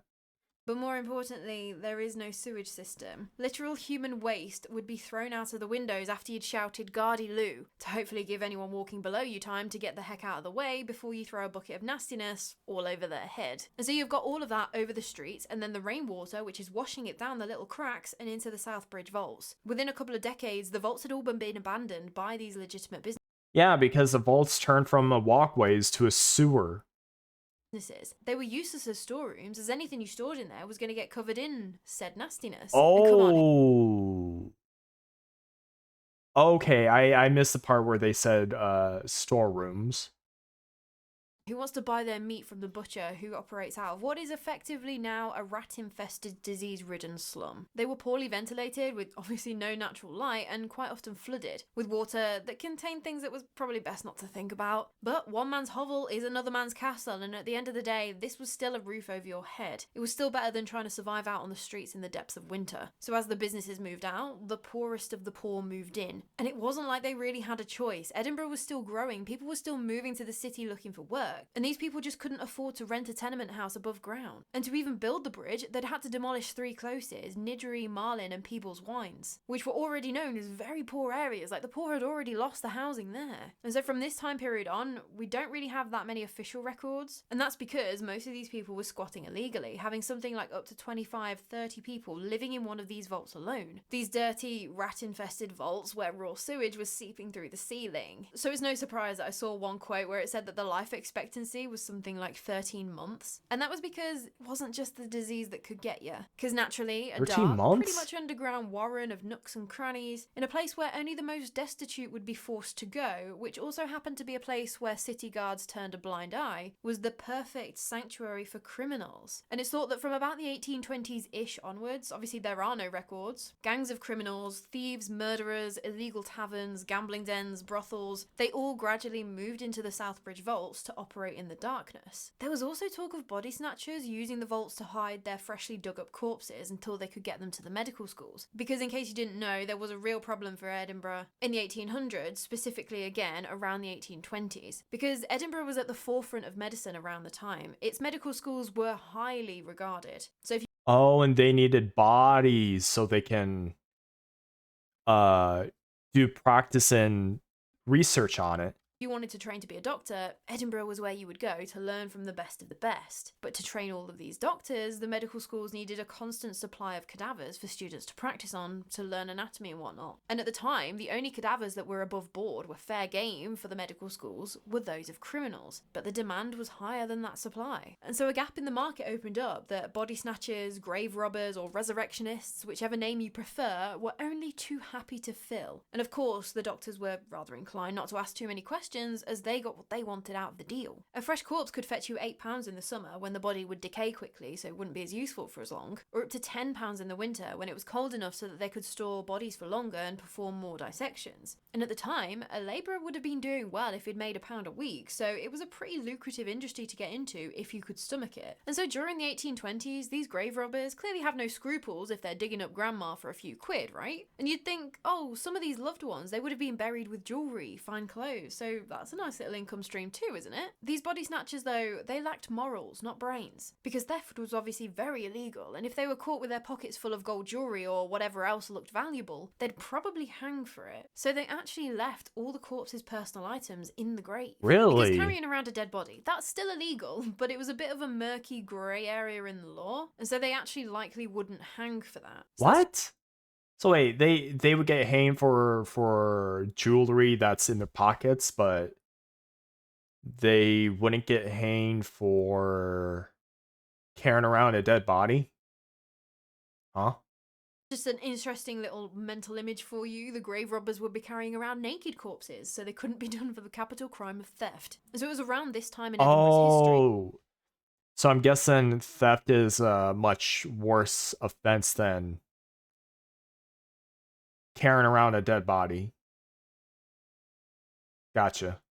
that two infamous serial killers, Burke and Hare, were prowling around looking for their next soon-to-be corpse that they could sell. And if you don't know who these guys are, William Burke and William Hare were responsible for 16 murders, spanning from November 1827 to October 1828. And they'd sell these bodies to a Dr. Robert Knox, who was a lecturer in anatomy. So he didn't really mind where the bodies came from. So there's no solid evidence that Burke and Hare did operate down in the vaults, if they hid bodies or chose victims or anything like that down there. But because they were operating around the time when the vaults had this really shady reputation, it's not beyond the realms of imagination to think that they may have ventured down there once or twice. And again, because these vaults were kind of officially abandoned and technically no one should have been living and working down there aren't many official records of what exactly went on down in the vaults. But with the type of people who were down there, the poor that no one cared about and the criminals that weren't exactly going to write down their incriminating activities, it's pretty safe to assume that probably a lot of people died down here during this time, but we just don't know the scale of it. But there are some cases that we do know about, like in 1823. A woman called Mary McKinnon is described as a tavern landlady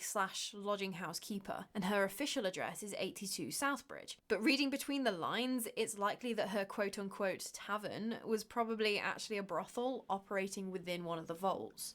So is that what the whole dark tavern is? Or like an illegal tavern? On the 8th of February 1823, Mary is out having a drink with a friend when she gets word that she needs to go back to her tavern immediately. She gets back there and there are a group of men, obviously quite drunk, they've gotten quite rowdy, but now it was turning violent, they'd broken some furniture. Mary grabs a knife to try and intimidate the men into leaving her establishment, but things just get more chaotic, and in the frenzy, she ends up stabbing one of these men, a clerk called William Mowat. He's taken to the infirmary, and while he's there, accuses Mary of being the one to stab him. 12 days later, on the 20th of February, William would die of his injuries. And Mary, she's found guilty of murder, hanged, and her body is donated to doctors for a public dissection. But that's just one of the cases that we know about. The fact is that these vaults were incredibly dangerous places to live and work, and it's likely that a lot of murder happened down here which will never be solved. And it wasn't just criminals and disease either. Some of these vaults had fireplaces, which obviously meant chimneys, which also meant the need for chimney sweeps. But the structure of some of these chimneys wasn't uniform, and apparently sometimes these children would get stuck and die in the chimneys. And we only know that. Oh, I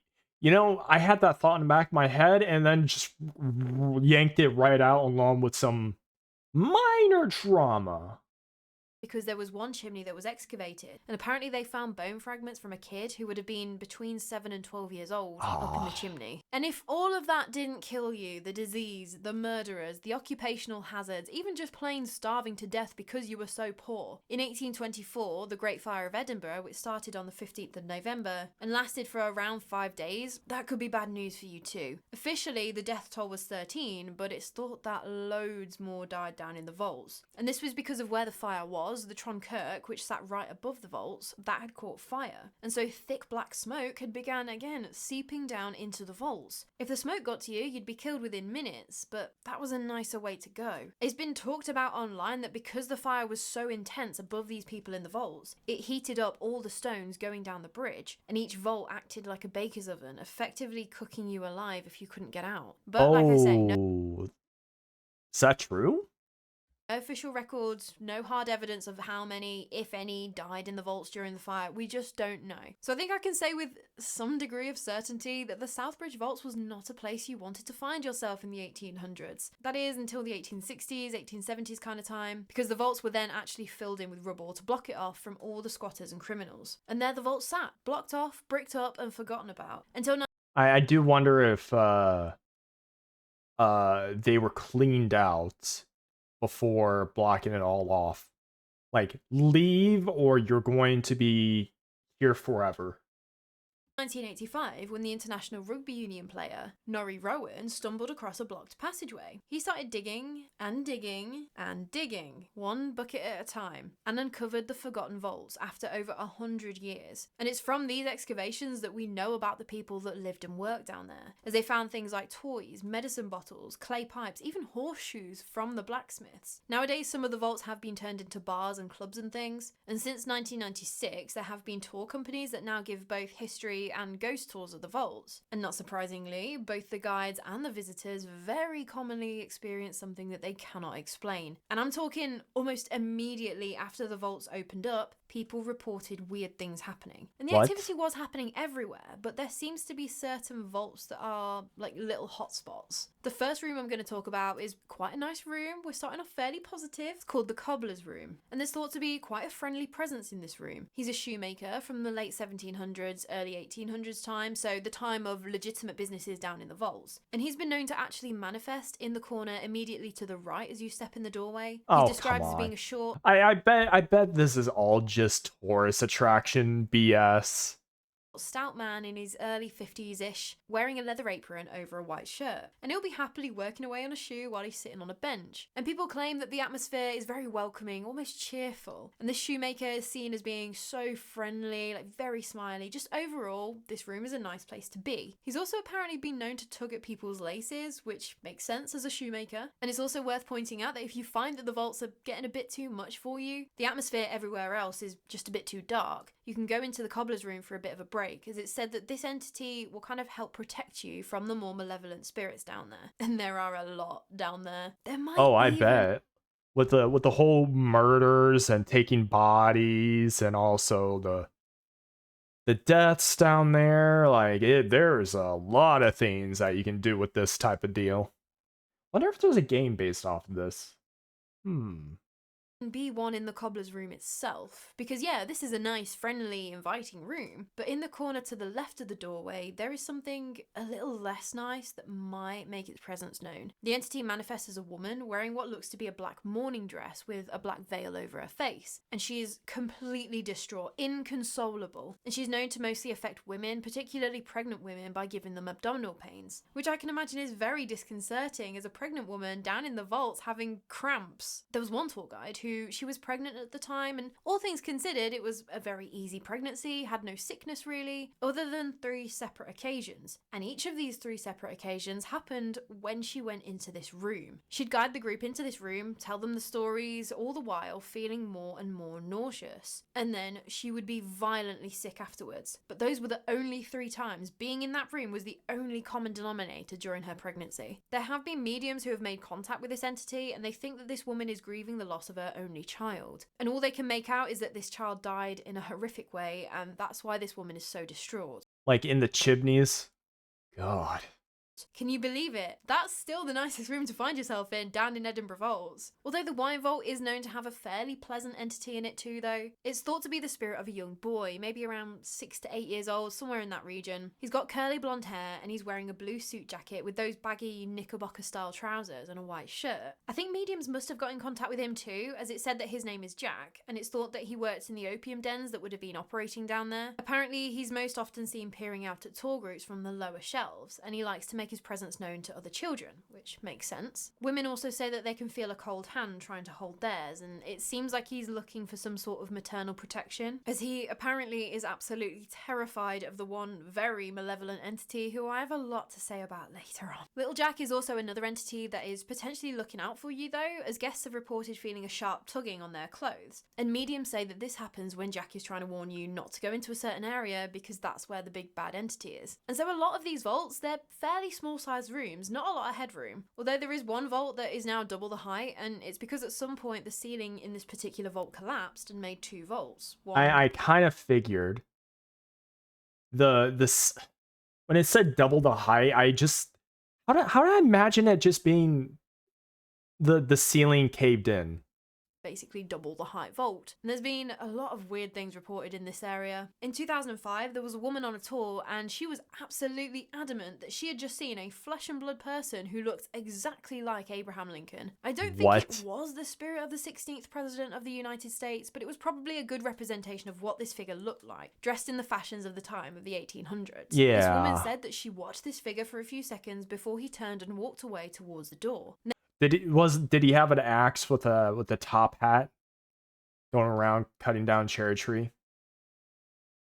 Wait a minute, no, that's not Lincoln. I think that's somebody else.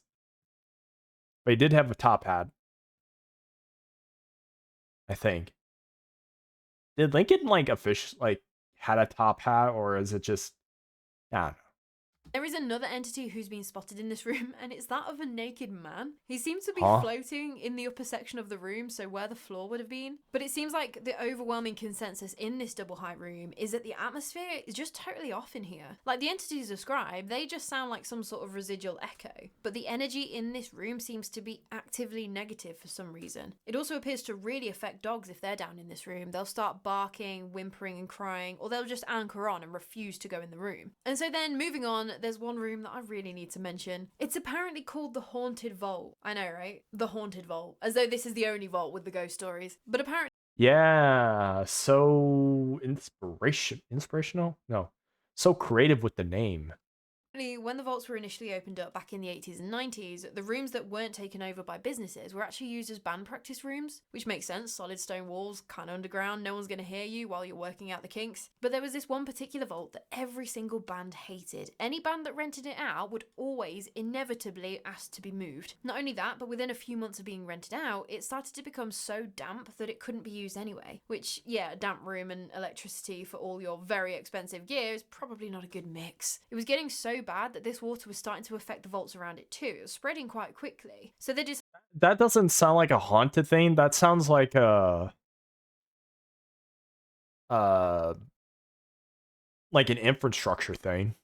decided to stop renting the vault out completely, remove the wires, and basically just re-abandon that section for now. So it was super weird when as soon as they did that, the dampness immediately dried up and has been totally fine since then. Some sort of entity doesn't appreciate the What? loud music, maybe? But now in this room, the Haunted Vault, it still seems to be affecting electronics in some way. If you're in here with a torch, it will likely be this vault where it will get dimmer and dimmer until it goes out. And then on one tour, there was a woman standing fairly near the back. The tour guide was doing their thing, telling them the stories, when all of a sudden, this woman starts screaming, pushes past everyone in between her and the doorway to get out. When she eventually calms down, she claims that she could feel hands all over her, touching her, which, yeah, understandable reaction then, really. But if that's as bad as it gets in there, that is really a holiday compared to this next room. Because the Edinburgh Vaults, they do have this reputation of being overall very dark, quite an oppressive place to be, and a lot of that is to do with the entity in this room. I've seen this room be called the White Room, or just by the name of the entity who's most often seen in here, Mr. Boots' room. And Mr. Boots, he's been seen pretty much everywhere in the vaults. It seems like other than the Cobbler's room, nowhere is really safe from him. He's described as being a very large, very tall, imposing man. He's wearing a dirty blue overcoat and a tricorn hat. Some people who claim to have witnessed him say that he sometimes holds a knife, and that they know that because the knife reflects the light on the emergency lighting that they've got down there. So that's a super cool little detail.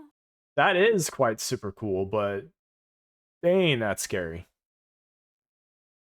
I would like to go down there. I want to see these entities they're talking about here. Can I have like a donation thing to like head over there, discover this entire thing? It's like, all right, what is this? Is this real? Is this fake? But the worst part is that they say he has a completely pale face. Like, it's not flesh coloured, it's more white. And he has a huge, great big leering grin on his face. Which... Well, yeah, he's a ghost. I think he can do whatever he wants. With the fact that anyone who witnesses him is just gripped with paralysing feelings of terror, makes the grin all that more scary. But that also, he has no eyes, just black, where the eyes are supposed to be. He's also nicknamed the Watcher for two reasons. Number one, he is partial to lurking in the shadows behind tour groups and just watching you. But also number two, he apparently hates the name Mr. Boots, so much so that some tour guides will refuse to call him by his name while they're down there. Like, that's how afraid of this entity they are. They really don't want to get on the wrong side of him. There was actually a photograph taken down in the vaults, and it's not super clear, but when you brighten up the photo a bit, you can definitely see what looks to be a figure wearing a big overcoat, standing directly behind one of the visitors on this. It looks like he's standing or facing away from the figure. Tour. In true pantomime, it's behind you fashion. Terrifying. But this entity appears to be a very powerful one, with so many different weird encounters being tied to him. He apparently messes with technology, causing batteries to drain, cameras to malfunction, lights to go out and all of that. Other times, visitors and tour guides will report an intense, dreadful feeling of being watched, feeling breathing down their necks, or even someone whispering in their ear, "Get out." And it's also thought to be this entity, Mr. Boots, who also attacks people down there, more often women. He pulls their hair and apparently has also scratched people before. And sometimes people will just claim that they can smell bad breath, whiskey, or even just the really strong stench of death. All of these smells are thought to mean that he is close by, very close. I tell you. Well, yeah, you smell a stench of someone's breath. I'm pretty sure they're like right next to you. Who else is close by? It's Lucy. Are you coming? Oh, hi. And Aw, there are so kitty! It's a black cat too. different reports of people who have had absolutely terrifying encounters with this entity. It would have me clinging to the walls of the cobbler's room, honestly. There was one time when a tour was going on down in the vaults, and it was a very small tour group, literally just one man. I'm couple, that was distracted. it. And they were going through the vaults, obviously hearing the stories, when the wife freaks out, starts screaming and accusing the tour guide of hiring actors to jump out and scare the visitors. Neither the tour guide or the husband has a single clue what this woman is going on about. To them, there is absolutely no one else in the room with them. The wife goes on to describe a tall, imposing man with a large overcoat and tricorn hat, even picking up on all the little details like the wounds that the figure appears with, which aren't common knowledge. And so she's there describing this entity that has frightened her so bad. She's describing Mr. Boots, only they haven't got to that part of the tour yet. She has no idea who this person was. So that story is super weird. Even if this woman had done a little research before and knew about the overcoat and tricorn hat, the information on the wounds isn't online from what I can see. So that is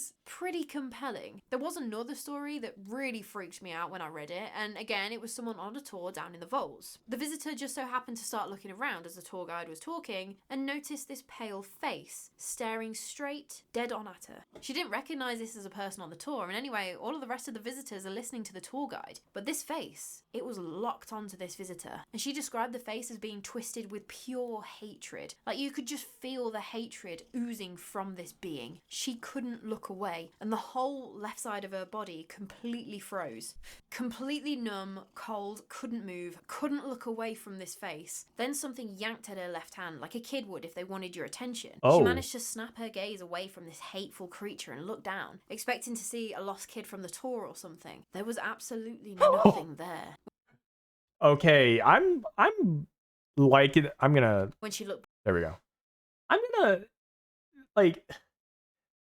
This sounds really like fun and all, but like it just sounds like something to like bring in new customers in to look at the tour, so you know it doesn't be old and stuff. But like these are like really cool stories for it, but I doubt they're real. Like, okay.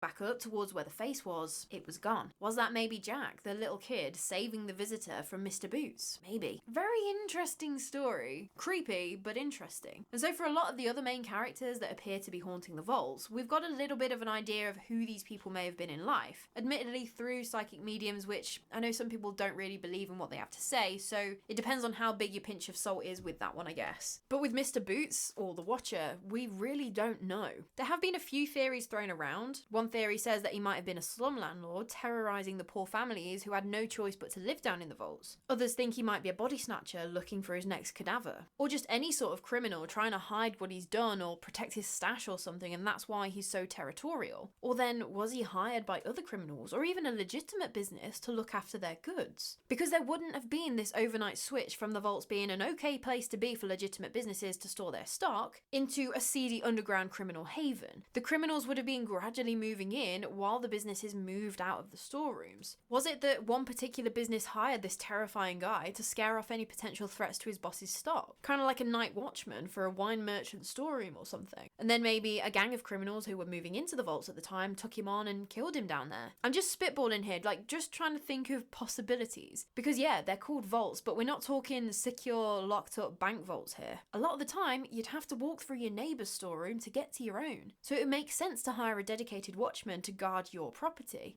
Oh, I see. So it's not like what would you call it? It's not like I'm trying to think. Those storage rooms, not storage rooms. The storage, I guess storage rooms, the ones that are outside and are lined up, and you have these storage door rooms. I forgot what they're called, but anyways, it's similar to that, but like no door, and you have to hire someone to like just stand there and watch.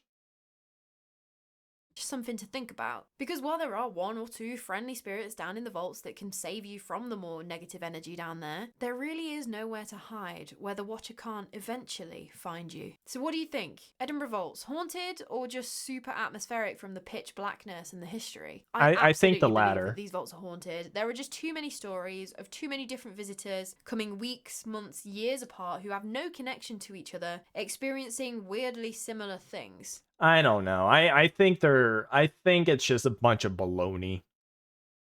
All the way back from the 90s as well. And I know that regular quote-unquote ghost sightings are good for business for the tours, and for people going on these tours who want to see a ghost. I just think that for all the misery and suffering that these walls have seen over the last 200 years, specifically during the time when it was basically a criminal free-for-all, housing only the most destitute, and also the members of society who don't want their activities to be seen by anyone, specifically the law, probably countless deaths occurred that were never recorded. It makes sense from a historical point of view to be haunted. And then added in the terrifying witness stories that people are claiming even to this day on these tours. It does make sense. And there was a lot more I could have said on the Edinburgh Vaults. There were a few vaults I didn't even talk about. I covered the main stories today, so don't worry, you've not missed out. But if you want me to come back and do some of the other vaults and some more creepy stories, then just let me know. And maybe if you've got a terrifying encounter in the vaults that you want to share, I might include it too. But anyway, if you enjoyed this video, please tell me just how much. I actually did enjoy this video. Thank you, Don't Scare Claire. I'll be removing this. Alright.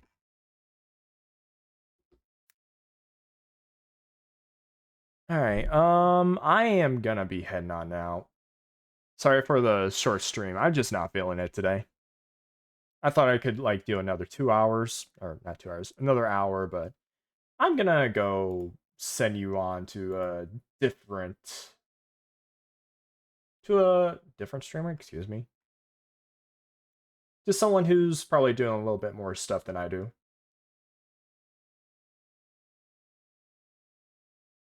Let's see. Trying to find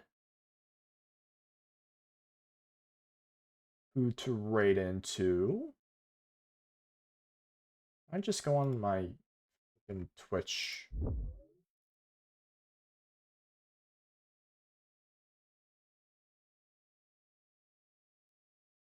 All right.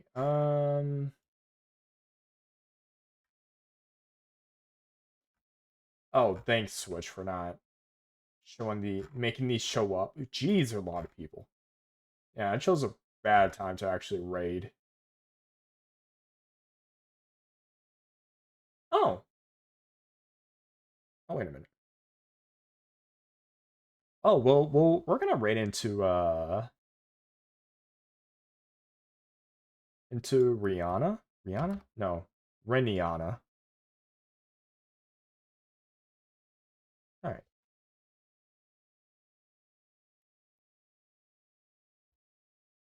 Thank you for watching. I'm gonna be streaming next week.